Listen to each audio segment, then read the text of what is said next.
Ay doğru. Durma, durma. Devran sen gelme. Allah sen bugüne Allah'ın getirirsin. Toylar toyar mutlu ol. Yemeğinde de kuda yetirsin şunlar toyu. Şef bir de var. Samalya ödevler.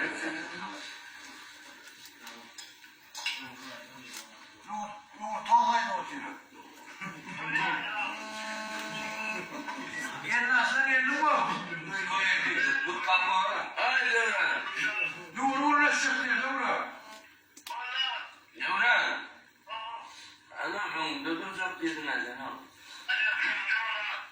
Gelin hak geçin. Gelin hak gelinden tamam.